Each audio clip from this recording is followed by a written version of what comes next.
विश्व में हमने युवाओं की आईटी एनर्जी के माध्यम से अपना एक रुतबा खड़ा किया है और भारत इसके बात के लिए गर्व कर सकता है। दुनिया में हम आंख में आंख मिला करके बात कर सकते हैं और ये मेरा साफ मैं हमेशा कहता आया हूं, IT plus IT is equal to IT. Information technology plus Indian talent is equal to India tomorrow.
Hello and very good afternoon. A warm welcome to everyone on the 18th World Education Summit School Education.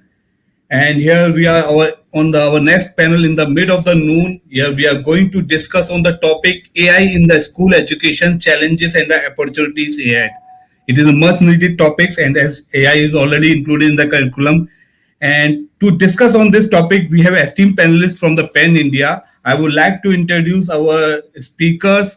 So first of all, I would like to introduce speaker and the moderator of this session, Mr. Aditya Berlia, Joint Secretary, Apeejay Educational Society. Welcome, Aditya sir. बहुत बहुत धन्यवाद sir world education summit को समय देने के लिए. Thank you so much for having me, G. It's a pleasure as always. Thanks, sir. Thanks, sir. Pleasure always. So I would like to welcome Mr. Roshan Gandhi, CEO, City Montessori Schools, Lucknow. Welcome, Roshan sir. Welcome to the 18th World Education Summit. Pleasure to have you here. And I would thanks, sir. Thank you for joining, sir. And I would like to welcome Mr. Anirudh Gupta, CEO, DCM Group of Schools. Welcome, Anirudh sir. Welcome at 18th World Education Summit for giving your precious time to us. Thank you, Abhishek. Thank you so much. And we have one more speaker, Mr. Reekrit, Serai, Managing Director, Satluj Group of Schools. He will join within 5 or 10 minutes in the middle of the session. So here, I request all my audience, if you have any questions regarding this topic, AI in the school education, it is the most burning topic right now. Everybody is discussing right now. So I hand over this session to Mr. Aditya Berlia, and I request audience to put your question in the Q&A section. We will take it live. So Aditya sir, over to you. The stage is all yours, sir. Thank you so much, Abhishek ji. First, I want to thank Elets for organizing another very wonderful World Education Summit. I'm sure all of you have attended and many of you have spoken reconnect some of these the brilliant sessions that is now a multi-day virtual conference. I'm really grateful to my panelists for taking out the time, especially during COVID. All education enthusiasts, educators, providers, all of us are going through a lot of changes. Almost every day something new comes up, and to even get a few hours of time is very luxurious. So thank you to my panelists for being here. Uh, at the outset, I'd like to sort of contextualize our question of artificial intelligence in education. Many of you, of course, know that AI has become such an overused buzzword that it often becomes meaningless. What used to be statistics and regression analysis now being called AI. Machine learning is suddenly being called AI. And so I'd like to upfront address the elephant in the room. We all sort of understand that there is no strong AI, there is no real AI right now in the world, but just use AI as a general category term to cover a lot of things that are changing in the world when it comes to data science, when it comes to analytics, when it comes to prediction engines, and then sort of bring that into the school context as well. I am delighted that I have an entire hour, and so we can go in depth. And there are 2 or 3 big questions which I'd like to take about 5 to 10 minutes with each of my panelists, and then grab the audience for questions. The first, of course, is really understanding how AI or its derivatives, machine learning, prediction models, data analytics, and all can really, really help schools in particular change the way they operate, how they view students. I'd love to hear what are the exciting things that our panelists are seeing. And we all know, by the way, that it's not going to happen tomorrow or day after. This is a 5, 10, 15-year sort of walk that we all have to do. It's going to be horribly expensive. If you imagine that the average salary of a real AI engineer is something like 2.5 crore, 2 crore rupees per year, the ability of an individual schools or a set of schools to really be at the cutting edge will only come 1 or 2 years down the line as a lot of the technology start to get mainstream. But in 2020, a lot of those technologies have become more accessible, and I'd love to share some of our stories as well on that. And the second point, I think, which is the more interesting topic for educators, is we have been in many ways been put under a fear psychosis. AI is going to eat the world, right? There's going to be no jobs. All everything will be replaced by machines. And I think that and that sort of then puts pressure on schools to say, look, our students are going to hit the work marketplace, on an average, something like 15, 20 years from now. So if we have a kid who starts off in nursery with us, 14 years plus maybe a college degree or a vocation degree, that's 15 to 20 years out. And so then how do we change our curriculum? How do we change what we focus on in terms of skills, behaviors, and attitudes that really prepares them for this? And I'm very excited because all the institutions which are under our panelists today have been doing excellent work in this for years, maybe even saying that, time immemorial work that should work on that will continue to do so, AI or no AI. But I think this is a great time to sort of talk and illustrate with them what they feel is really, really important, and that why we are very well prepared for an AI enabled future. So I'll stop there, and I'd love to get Roshan Gandhi on our first big question. Roshan, again, top 3, 4 interesting applications of AI do you see happening in schools, and if possible, a reasonable prediction of when does this become mainstream? Apart from maybe the top 1% of schools using them, how do we see this becoming more and more accessible to tier 2 schools, tier 3 schools, and to the general public? Yeah, well, thanks a lot to Elets for having me today, and thanks to Aditya for the great introduction and the question. And I really resonated with what you said about AI becoming a buzzword these days. One used to be excited to see things about AI, but now one gets excited if there's an ed tech product which does not mention AI. frankly, because every single one seems to mention AI or blockchain or both. And it's a very overused term. So I think, it's right to make the distinction. And in this discussion, hopefully we can talk about, real AI. In terms of sort of predictions of when these things might become a reality, I wish I could predict. I wish anyone could predict. But I think, the greatest minds in the world have all been coming together on this for quite some years now. And no one is very sure because, true AI is sort of, we're learning interesting things about it every day. And it's very unpredictable because it's sort of, it's a self-learning mechanism. That's what true AI can be. So the system is learning in ways that the programmers wouldn't necessarily even have anticipated or expected sometimes. And so it can go on in its own way in very interesting ways. One recent development which happened was by a company called OpenAI. So that was originally sort of backed by Elon Musk, based in California, and they've been doing a lot of research and development. And they released a bot called GPT-3, which is essentially it's a text-based platform, and it's learned through reading billions and billions of web pages, essentially. The entirety of Wikipedia is only about less than 1% of its learning material. That's the scale we're talking about of its learning material, some billions of learning points.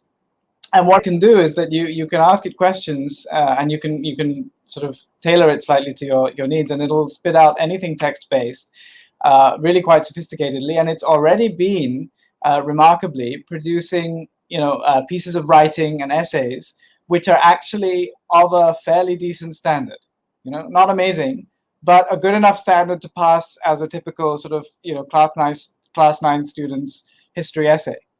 And that's scary because it's out there in the open domain, and class 9 students can now, instead of submitting a real essay, they could get the AI to write. They could just say, use an online scripter, right? Yeah, and the teacher wouldn't be able to tell the difference. I mean, this stuff passes the Turing test. No one can tell the difference. So this is really happening already today, and who knows where that's going to lead us in the near future. So I think, as educators, we need to be just constantly aware of what's happening and then ready to stay ahead of the curve. And I think as a community, we sort of need to come together and work on responses to these things, because no one educator is going to know exactly how to deal with something completely brand new. But rather, as an education community, there's a case to be made for, okay, how do we adapt our curriculums? How do we adapt our methodologies? In light of the fact that AI is now already producing essays for children or doing whatever it can do for children. It can do a whole bunch of other things. So I absolutely love what you raised here, right? And I think this is a very important point. One of the challenges that educators will face, apart from using AI in a positive way, is that I can totally imagine at some point, maybe 5 years from now, at least for a bunch of rudimentary questions, kids just tossing the question in.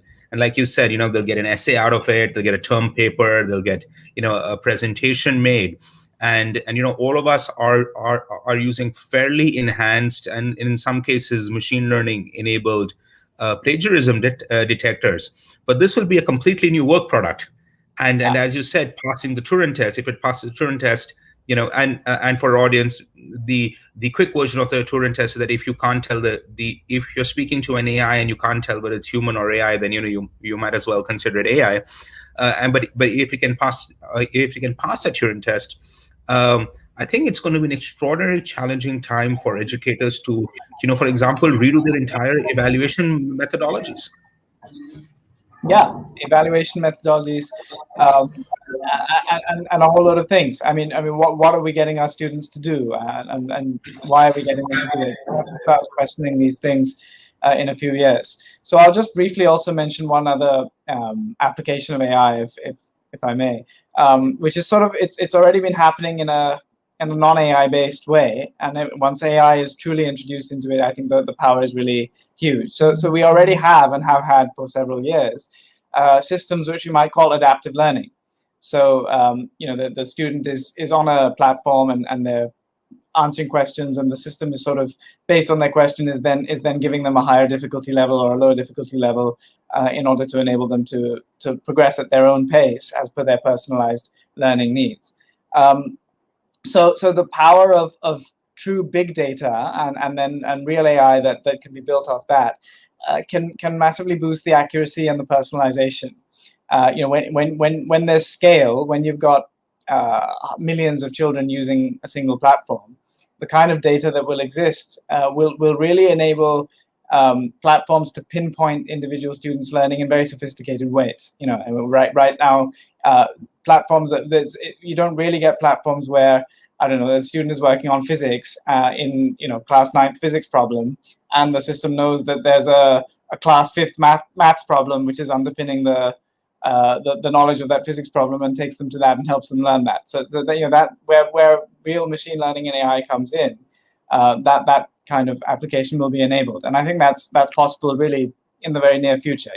Again, it's sort of something on the horizon in the next 3 or 4 years.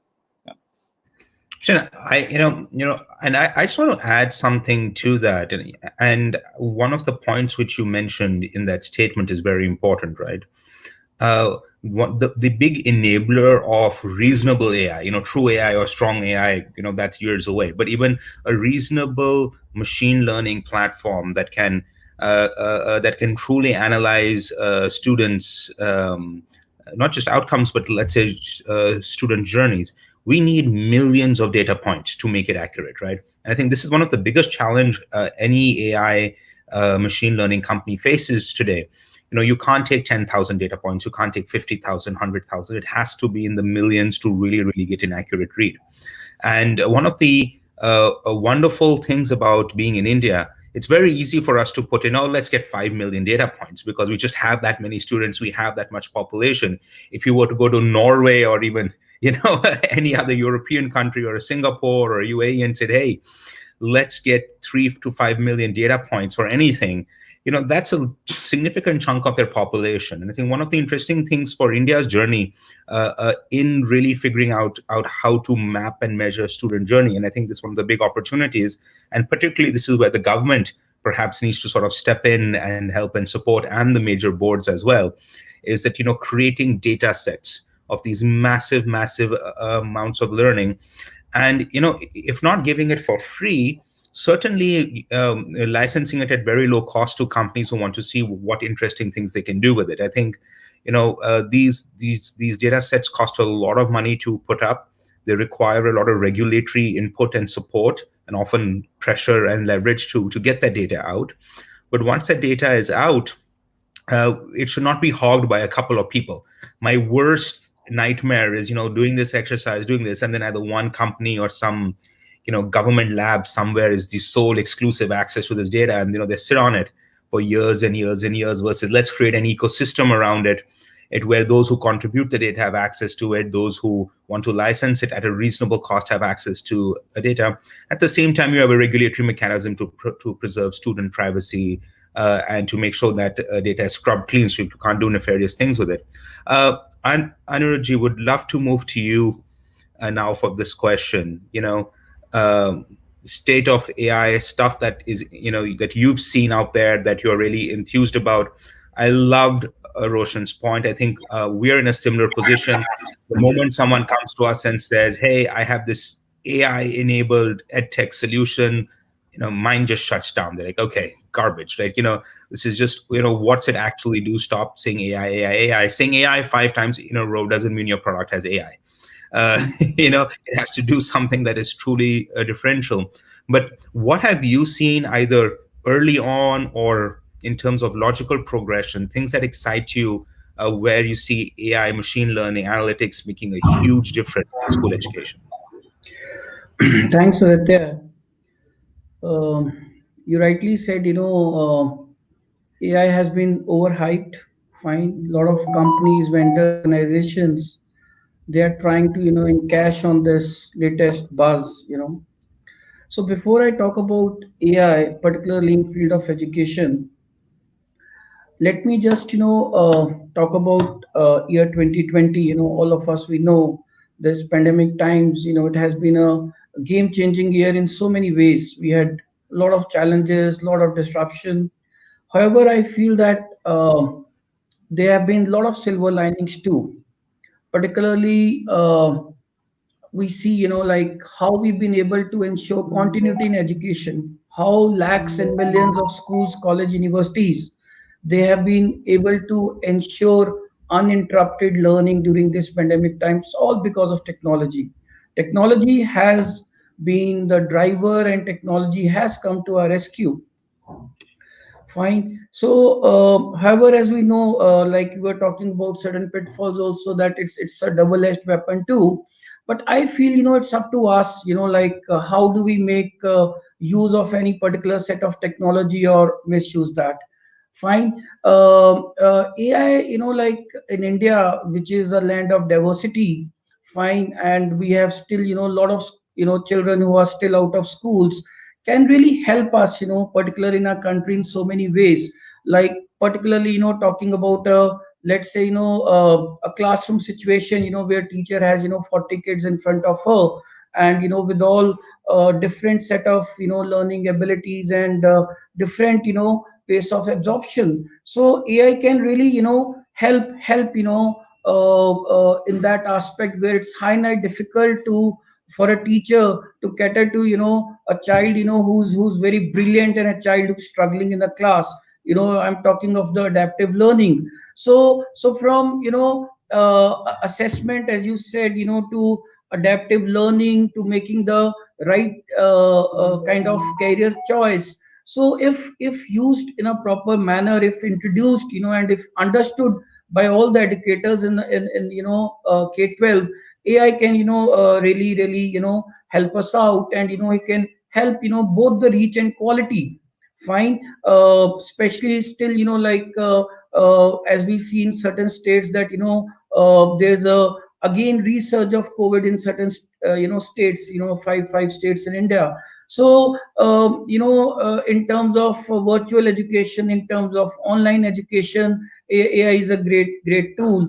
So I think as I said, from adaptive learning to assessment, earlier AI was helpful in only the multiple choice questions. Now, as we mentioned that in subjective type questions also, AI can really help us out. And teachers, they have been really struggling, and especially during this pandemic times, with multitasking in the schools. We see design thinking, coding, lot of skill and vocational education streams being added into the school curriculum, while nothing has been taken out. So there has been lot of onslaught of a pressure on the teachers to like deliver, and we are expecting from the teachers all those things for what they have not been trained for. So I think in a classroom situation, I'm talking of very very basics. AI can really help the teacher make a quick assessment. I've introduced a topic, and within that slot of 40-45 or 1 hour, I need to make an assessment that whatever has been taught in a class, or whatever lecture I have delivered, whether the children they've been able to grasp it or not. So you can have a quick feedback. Fine. So which will decide, which will help us in ascertaining whether I move forward or I need to recapitulate the entire topic again. So it's a tool. AI is a tool actually, and it all depends on us, that how we use that tool. From like and AI not in education. AI is everywhere around us. Fine. So talking about the automatic parking system, the cars, like a very very simple aspect of AI. What I observe, if I feed anybody's number in my contact list in my mobile, next day I see a Facebook request from that person. So from shopping experience to hospitality to aviation to AI is everywhere. And in education, I think we should take a leap forward and understand that how AI can help our teachers, our educationists. No doubt, it's expensive, as we're talking about. And we have a school, in four rooms to a 40 acres. So we have schools of all kinds of schools. So it will take lot of time for the educators, for the schools, for colleges, for universities, to get to the real utilization and incorporation of AI in their system. But I'm happy, that the government of India, and particularly boards like CBSE, they have taken up this initiative. Even in the new NEP, we have a lot to talk about AI. So I think it's a great thing, to have in our schools. And if utilized wisely, if introduced in the school wisely, particularly in terms of assessment, particularly in terms of adaptive learning, for helping the students to decide on the make the right career choice, so it can really help us out. Well, thank you so much for that, Anirudh. And for me, I think you made two very important key takeaways here. The first is that how can AI support educators in scale? In an ideal world, every classroom in India wouldn't have no more than 15 students to maximum 20 students, right? We would have small schools. We would have armies of teachers coming out of very good B.Ed colleges and universities every year. We all know that's not the case. We all know that we have classrooms which often have 50, 60, 70 students there per teacher. We have schools which are bursting to capacity. And of course, we have some empty schools, but that's the zero school issue that the NEP is trying to fix as well. But also the incredible amount of pressure on a teacher's time. Can they actually convert a mass curriculum into an individual learning environment? One, I just look back at CBSE board exams. A large number of teachers being paid 5 rupees or something per answer sheet that they can mark. I think those are some of the low hanging fruit opportunities, as you said, in terms of Roshan mentioned creating that class 9th essay. We're already seeing companies who are able to automate the subjective answer marking. Obviously, there are a lot of ethical issues, and students will be very upset. But at least you have a uniform standard. I think you can say that. Look, I certainly remember back in my day. You're always worried that, oh, what if I get a random marker who's just had a bad day, right? And they take your subject assessment and just mark you down, and then CBSE had to make very strict checklists that you have a check. You can't actually subjectively look at this question. I wonder, if at least in India, I know it's working very well in certain counties across the US. That would be the first big application.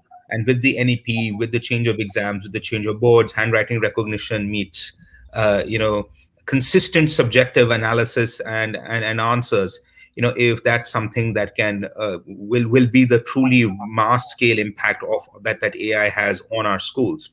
I think the second point also very valid. Roshan also talked briefly about this, but really giving AI as a tool for the teacher to help speed up the analytics of her class. Who has understood what? So it's not just what a lot of people tried with adaptive tests maybe 5 to 10 years ago as independent tech platforms, but rather as an integrated support to the teacher. Instead of giving standard homework, here's a module, go home and do it. And before a teacher comes into class, we've been experimenting this, by the way, and it works quite well. We haven't gotten to the AI portion, but we've certainly got to some level of basic machine learning, where you have a teacher, they give homework, they go, they fill it out, and the teacher gets a report next morning, just quick estimation of how many people have comprehended what to what concepts level. I think that's 3 to 4 years away where we can start adopting this at mass scale, but it's definitely a very powerful way to empower our teachers in the classroom. I'd like to jump to our second point. I think we've just hit about the halfway marker in this webinar. One of the big things that parents keep asking educators is, I'm worried about my child's future. Now, all of us want to create true leaders, people who will give back to their communities. And while I'm making these speeches, every parent looks to me and said, "Haha, very nice. What about job?" Right? And and so we have a certain aspiration for our students, but very rightly so, our parents, who are at the end of the day our key partners in education, are seriously concerned that, okay, what happens post school? what happens, post college and university. And for us, really trying to define and say that, look, don't worry, we have this covered. We have the ability to really support and get them up and running, right? Starting with Roshan, the way I always like to put it, and this is just my spiel to them, is, certain fundamental education is timeless, right? Quite frankly, it was applicable 200 years ago. It's applicable now. It'll be applicable 200 years from now. We are human beings. This works. Kindness, respect, humanistic values, teamwork, collaboration, all the stuff that was really important for there. In our experience, for example, we have mandated that every single person who leaves our schools has at least 4 to 5 years of experience in programming. And we start from nursery, and we've been doing this since 1998, when people hadn't even started really getting computers into the classroom. What is the AI version of this today? One is that, everybody understands what AI is. They've done a couple of machine learning algorithms. They've played with it a bit. But to prepare our students for the future, where you would see an AI-dominated space, where they have to come out with a completely differential value proposition in order to get a job, beyond the fundamentals that we all do, where is the next portion that, in your opinion, schools, I'm sure you guys are doing it, but what other schools should be doing to really prepare their students for just the job market and hopefully the entrepreneurial market beyond that? Well, I think the key effect of AI is disruption in a way that is unpredictable. So what is needed is to prepare kids with skills that are very much sort of transferable and flexible. They need to be able to adapt to any situation that comes, rather than we can't prepare them for a specific situation. So they need to be able to think on their feet. They need to be able to be creative and critical. It really is as simple as that. And these have been, the creativity and critical thinking have been buzzwords in the education sector for a long time. They're not new, but the urgency about them is now, it's different. It was always desirable, but it was rarely met, at least in the Indian education system. Sadly, the education system remained purely rote learning based. I think now, rote learning is literally a useless skill to have. It has absolutely zero merit. People who are going to leave school, as you said, 15 years from now, if all they've done is rote learned stuff, they will have absolutely no relevance in the job market. So it's as simple as that. And we need to put skills deeply into the curriculum at all levels. And that's going to be, it's a journey which a lot of schools now are going to have to undergo, including ours. You gave us a lot of credit very kindly, but we're not there yet either. We're in the middle of our transformation journey, where we want to infuse skills throughout the curriculum. Skills is not something that's going to be taught as a separate subject, right? Maths needs to be taught in a way that develops skills, wider skills in children. All subjects need to be like that. And children need to be able to understand their place in the world and their role in the world and the contributions that they can make from a perspective of their intrinsic motivation. And so the idea of developing their sense of citizenship and their character is so very important in this as well. So that needs to infuse the curriculum too, because as we move into an unpredictable world, and there's going to be so much opportunity both in the job market and in the entrepreneurial market, we need people who feel empowered to make a positive contribution for the right reasons. They need to know why they're doing things. No longer can they simply join a treadmill of established careers. They will have to be forging new career paths. Each person will have to creatively forge a career path, and in order to do that, they really need to have a very strong grounding in citizenship as well. So these are the ways to prepare children for an AI-driven future. On the point of specifically sort of training people to work in the field of AI, that I feel is something that will emerge more organically. It right now it still remains a relatively niche subject area, but that'll change as the demand increases. There'll be more and more courses available for that. It'll work backwards into the school curriculum. Coding is becoming more and more mainstream already. So in a few years' time, of course, the nature of that coding curriculum will incorporate elements of how to learn machine learning, and that'll become a subject. So I'm not too worried about that. What I'm worried about is the wider development of skills, of creativity, and of a sense of citizenship. That's what schools really need to focus on. And thank you Aditya, for that. can I intervene here? I like to, No, gee, there um, is no need to intervene. I was going to just talk hand it off about to you. Please go ahead. what you asked and what Roshan was saying. You know, just I want to draw your attention to the fact that what is happening, particularly in India.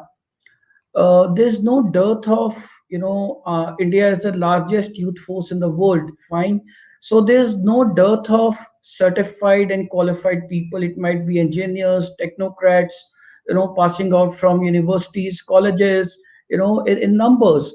However, as per the lot of surveys and reports, almost 70% of them are unemployed. So is the problem, what is, unemployment? Are there less jobs, or are there new avenues in our country? And at the same time, what is happening, the industry is, is bleeding, industry is crying, because what they say that they are not getting the right set of people to work for them. So there is a lot of mismatch between the skills of the students, passing from the schools, colleges, universities, vis-a-vis needs of the industry. So idea is that, how do we align them? How do we ensure this transition from school to a college to university per se, to ultimately, landing in a particular set of job? How it can be, a very kind of a seamless and exercise. So what I feel is that, it's time, we don't have to talk about marks. It's not about marks. It's about making a mark in life. Fine. So we have to do away with the entire rote learning and memorization concept, and the entire curriculum centric approach. To my mind, it has to be a combination of KSA, knowledge, skills, and attitude. Fine. So what we have done, right from grade 6th onwards, we are emphasizing a lot of entrepreneurship, lot of skills. We have introduced a junior research, student research fellowship program. We are setting up incubation centers in our schools.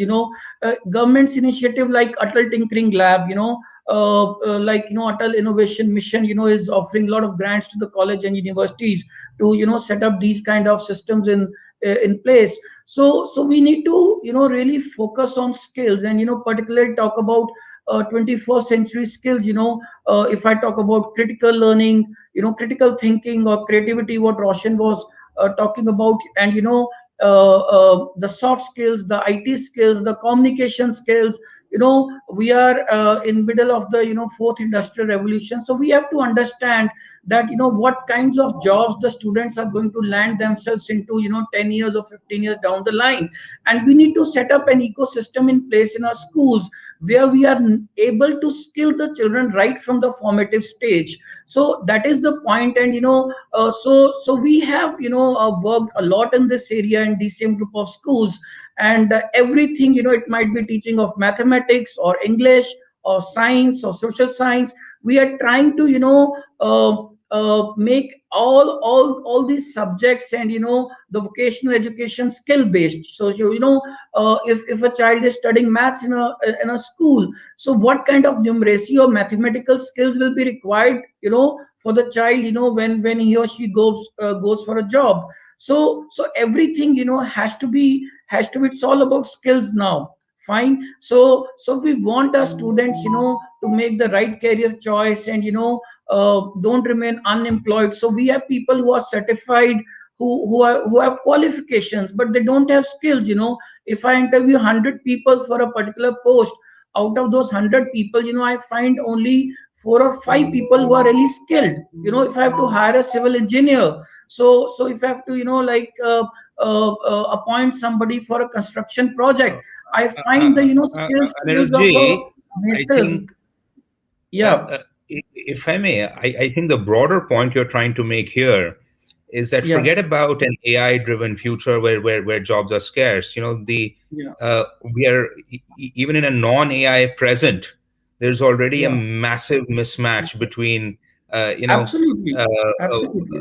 so the skills, behaviors, knowledge, attitudes Yeah. that students are coming out of the education system in India, and what industry and employers need. And uh, Yes. I think you raise the larger macro view.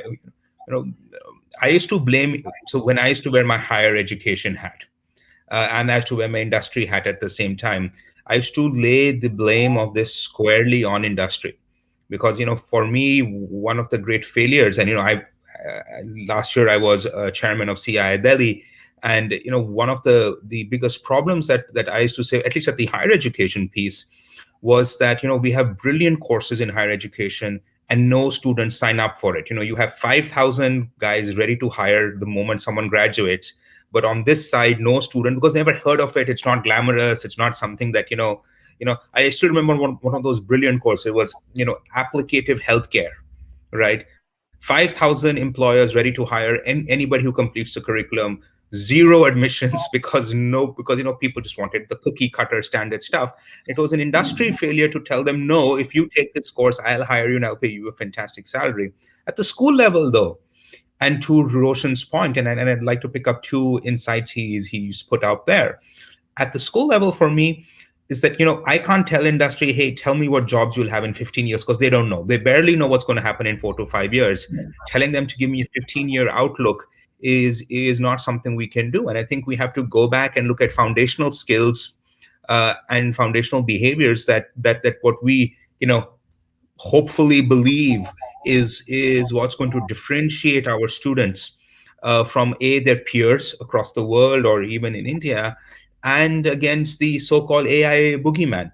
And right now, for better or worse, I think the current articulation is that creativity, high change and adaptability, the ability to forge your own path, create new careers, entrepreneurship.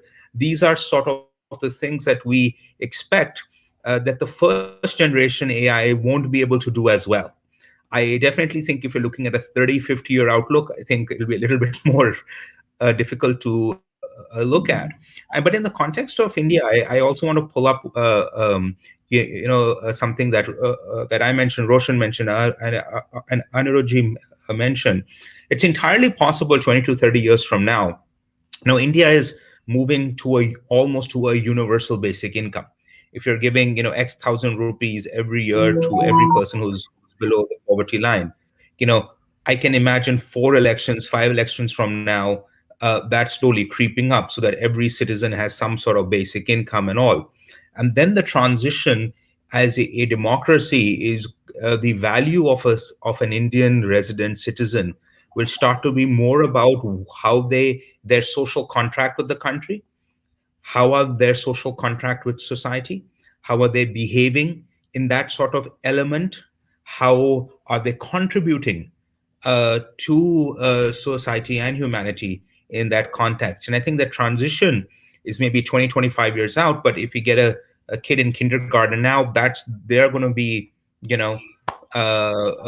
very much in that space. And I think that's a conversation that we don't have enough. That what happens when we arrive at a point where AI powers a productivity level. I mean, just look at it. We are always a few years away from nuclear fusion, but even if you run through the standard technologies that have been promised us in 20 years, driverless cars, they are here, reasonably unlimited energy, they're almost here, and you combine that with AI, we do see a future in which a lot of people may not need jobs anymore, because they're, as citizens, they start getting rights which are basically part of the welfare state. And then it becomes less about jobs and then how they find meaningful paths to contribute to society. And I think that's where getting that foundational education of values and citizenship right day one now is really going to pay us dividends years and years from now. And to put a fine point on it, it's not just about whether you get a job or not. How do you react to not getting one? How does your connection with society change if you're unemployed? That I think is a more scarier, broader perspective. Right? We have about, I think, 15 minutes left, and we have a bunch of questions, and I'd like to just rapid fire through these. So if you can, each one of us can just spend 30 seconds or 1 minute on those, I think will be fantastic. First question is by Dr. Nair.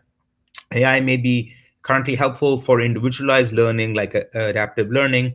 How can AI be helpful in personalized learning in a more social settings? Roshan, starting with you, and Anirudh, 30 seconds, 1 minute. Feel free to pass on the question if you say, nah, don't want to. Well, I think the AI which we're talking, I mean, you've just raised questions about 20, 30 years hence where, we're going crazy. But let's focus back to the sort of the next 3-4 year horizon. Although I'd love to come back to that question afterwards. But when you say how can AI help with the sort of the social learning, I reckon AI won't directly help with the social learning, but it'll indirectly help a lot, because all of the individual learning of curriculum, a lot of that can be done, pretty effectively within a few years behind a screen. But that won't make a teacher redundant at all. Rather, that free up the teacher's time for facilitating class discussions and having more collaborative learning going on. So AI, by reducing the time spent on the usual sort of background processes of imparting curriculum, all of the other stuff and the skills-based learning and the collaborative sessions and the social learning, that will be the priority of what children come and sit in a school classroom for. So I think that's the potential. Anirudh? I think, AI can really, help us in saving Sita. Fine. So my concept of Sita is, like space, energy, emotions, time, and actions. Fine. So if like AI can help us save the Sita, so it will be good for Lakshman, so that people can really focus on what is the goal or an objective. So I like to put it that way. So that is what the scenario is. Teachers, they get some space, some time, to do the things which are really required, collaborative learning, interaction, more interaction with the students. So I think that is what AI is all about in the class. Dr. Aaron, my 30 seconds of this is, at the very low hanging fruit, I can certainly imagine AI, or in fact machine learning, if it comes in the next 2 to 4 years, being able to do things like match better teams, especially if you're doing project work, really understand who needs what support. And so, if you look at maybe something like, I know, like the movie Moneyball, which tracked this, on how do you put a team together based on their various strengths and weaknesses. I certainly think that AI, by really analyzing your personalized journey, and if you were to put a team of 4 people in on a project, it would hopefully at some point start to figure out how do we get people so that they're able to learn from each other's strengths or weaknesses. I also see a lot of work that's been going on in a socialized environment, is of really analyzing how people are doing in that social context, who's actually contributing, who's being left forward and who's being left behind. Because at the end of the day, when we look at classrooms, apart from personalized learning behind the screen, as Roshan said, it's often everything is relative. You're in class 5 or class 6, but that only matters who else is in that class. If somebody's learning is ahead or somebody's was behind, you get a lot of mismatched socialization problems. And I think this might be a way to core concept it a little bit better. The last bit, then, this is something we've been experimenting with our school in the last 10 years. It's been terribly difficult, and we get it right and we get it wrong at the same time all the time, is how do you disintegrate classrooms and classes into more conceptual based learning? So can the same child sit with class 8 students learning maths, at the same time sit with class 3 students learning English, because you're able to finally conceptualize this? And it's hard. And I'm hoping AI can play a little bit better role in telling us when we get it right and when we get it wrong. Next question from Madhumita Guha. Parents are feared. I'll paraphrase it. They're essentially, parents are worried, scared, fearing about their children's future, and mentorship plays a big role in this.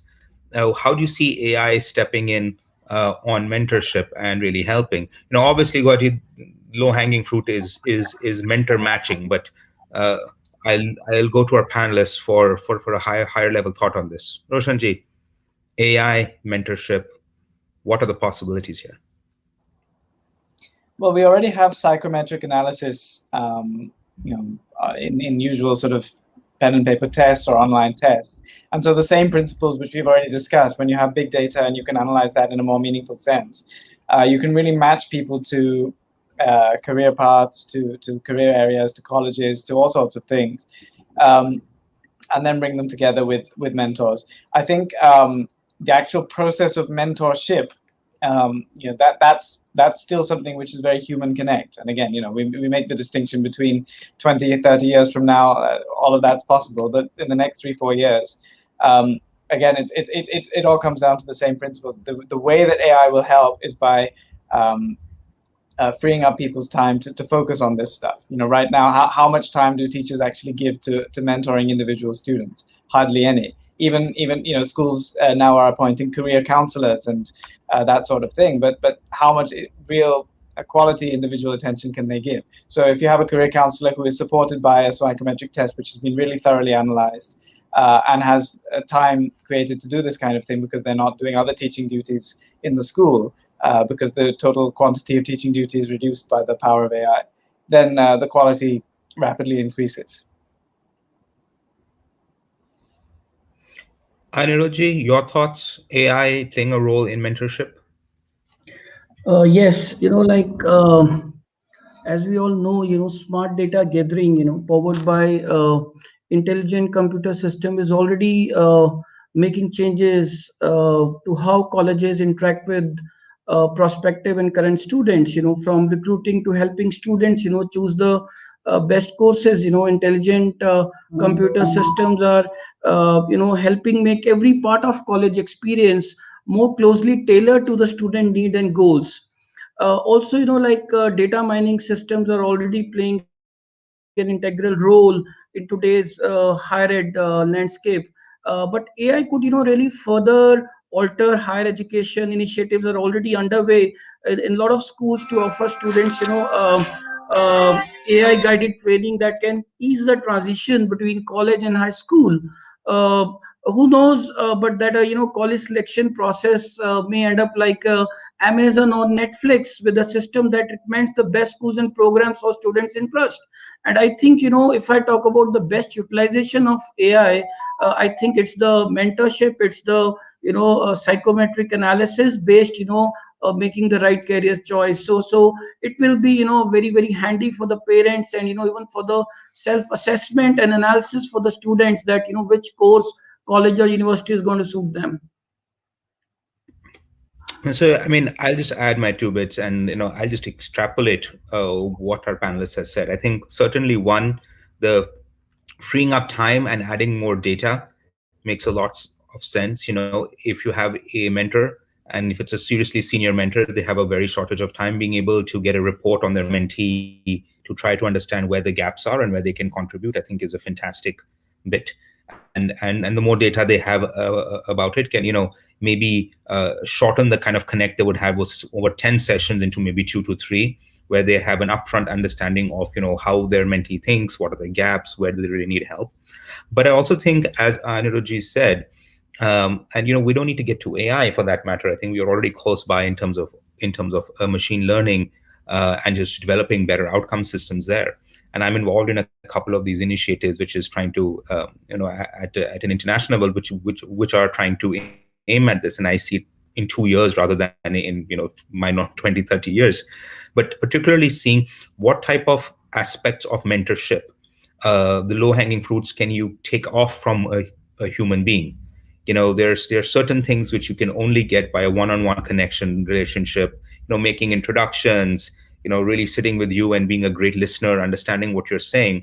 And I'm still talking about mentorship here, not coaching, right? But those is something that I think AI, Turing or no Turing test, is still a little bit far away from us trusting it to do that with our students. But certainly I think things, as Anirudh said, finding career paths, selecting colleges, rethinking your own learning journeys, self-reflection, just asking the right questions and getting people to think about where they are and what they're doing. I think there's a lot of brilliant work being done in creating those sort of frameworks and in creating those kind of tools. And like I said, I'm helping a couple of them out, and I think 2 years is when we're going to see serious changes, where a reasonable person could have confidence on these tools. One last question I think we can take, and this is going to be a very we have education leaders here, so I think it's a great question. Um, as the AI curriculum rolls out, it starts becoming mandatory. NEP is going to start pushing it in. Presumably, states will start putting their laws. All the stuff comes in, and this is by Sanjay Mohanty. And again, I'll paraphrase for him. Do you see schools hiring specific AI teachers the way most schools are hiring computer science teachers as a subject? Or do you see this being outsourced to third-party companies, just given how nascent it is? And just to add my own context, I started off by saying any true AI engineer, etc., here worth their salt is probably being paid 2.5 crore plus. So the ability of schools to access that level of talent, unless they're doing it pro bono or non-profit to come in and teach, is probably not going to happen. Let's take two timelines, and I'd love to get my panelists in. If CBSE or ICSE or Maharashtra board or Punjab board whatever said, okay, we're going to have to do, dear schools, which they will send you a very nice notice, you have 6 months to implement this AI curriculum, congratulations, and do it now. How do you 6 months is usually very generous. Yeah, it is usually very generous. There's a lot of notices where you have 24 hours to answer. And like 24 hours, what if I missed this email? But bureaucratic shenanigans set aside, if they give you 6 months to do it, do you see yourself finding specific teachers or people who can come in and do these classes? Or do you see tech companies coming in? And just to add to the question, where do you see a transition, just a ballpark? I mean, we saw this with computer science when it first came out in schools, between using externals and being able to have your own faculty that really forms a core here. Ashish, starting with you. Yeah, I think go there's ahead, a reason why, for example, engineering is not taught at school. Medicine is not taught at school. A lot of fields are not taught at high school level. You teach the basics, you teach all of the antecedents, but you build up to that knowledge. And I think learning how to make AI is it's a very advanced thing to do, and it's all the rage and it's the trend and we're moving in that direction. So there will be all this push to say, oh, let's teach it in schools. But actually, I think you need to build up from the basics. You need to teach logical thinking. You need to teach data analysis. You need to teach. Right now, kids don't know how to independently analyze data. They sort of mechanically, read tables and know how to do certain functions on those tables, but when they get into the job market and they have to open an Excel sheet and actually use it for something useful, they don't know how to do it. So you need to build up that kind of knowledge from the basics, and then as people get into higher education, I think, of course, then there'll be a proliferation of courses dedicated to AI and machine learning. But I don't think it makes sense to really go beyond the basics at the school level. I think, of course, as when things move with time, what constitutes the basics, that itself evolves. It used to be that I don't know, calculus was something that was only ever taught in university level maths courses. Then it was brought into class 11, 12 maths, and now it's part of class 10th math curriculum. That's natural. The total body of knowledge that exists constantly expands, and then naturally curriculums move backwards. So I think, in the same way, we're seeing that trend that now we have coding in schools, and that's a good thing.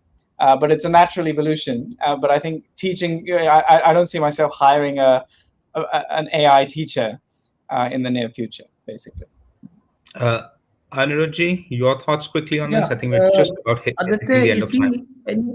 Any policy or initiative or technology is as good or bad, depends on how do we utilize it, how do we implement it. Fine, like we had RT, right to education. So I used to call it RIPE Act because I thought there's a right intention and poor execution. Fine. So going to your question, there are two aspects of AI in schools. What I see, one is teaching AI, and one is utilizing AI. Fine, AI can be utilized in as say data analytics, in security, like in access, like visitor management, so there's so many aspects in schools where AI can be introduced. So it all depends, for teaching, yes, there was a discussion in house where I suggested that let's have a specialized teacher who can teach AI, because when we ask like a science teacher or a IT teacher to teach AI, so it ends up becoming fixing a square peg in a round hole. So we are like recruiting teachers specifically to teach AI. So that is one, the teaching aspect.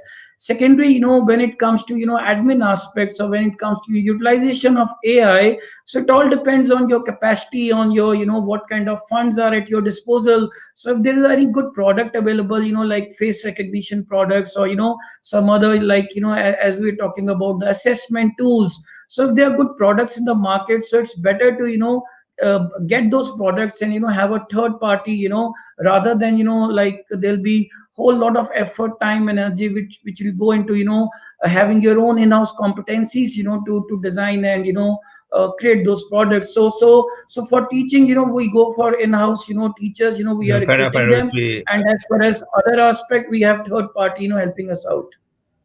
Thank you, and I think that answers the question well. And my just quick take on that is, I do think, and I agree with Roshan on this, is that basically, us schools, we have to teach the fundamentals, right?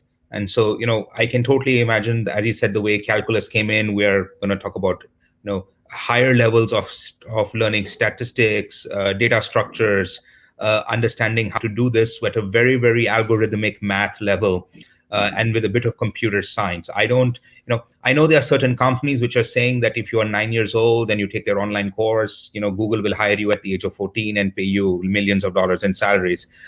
Those apart, if that's not the aspiration of parents, I think where the school's responsibility lies is that should you wish to take a serious college career in data science or AI, you've already had the foundations of it well in school, where you have the math ability, you have the science ability, you have the understanding of how the concepts work, how it connects to society, its impact.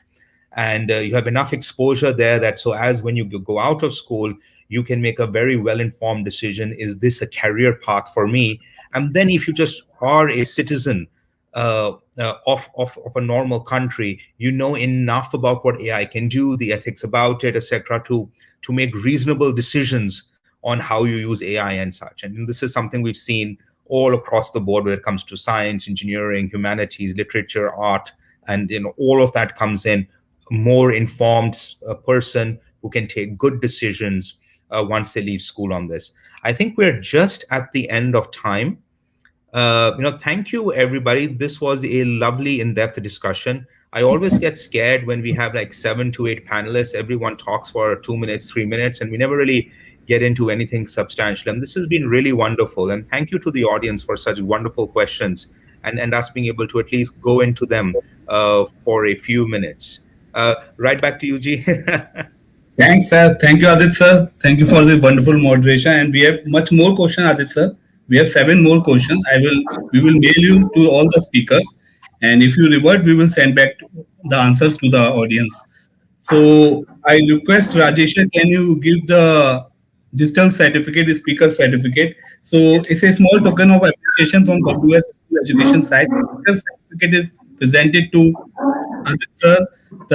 And the speaker certificate is presented to Mr. Anirudh Gupta, CEO, DCM Group of Schools. And to Mr. Roshan Gandhi, CEO, City Montessori Schools, Lucknow. Thank you, everyone. Thank you for joining at World Education Summit. So I request all my audience, if you have any more questions, you can follow all our speakers on their social handle as well. They are very much proactive on the social handle. You can directly post your questions on their message or in another manner. You can directly tweet them also. They will revert you 100% sure. Otherwise, you can drop at education@digitallearning.in. We will forward your questions to the speakers. Thank you, Aditya, sir. Thank you, Roshan, sir. Thank you, everybody. Thank you, Aditya. Thank you. Hi, Roshan.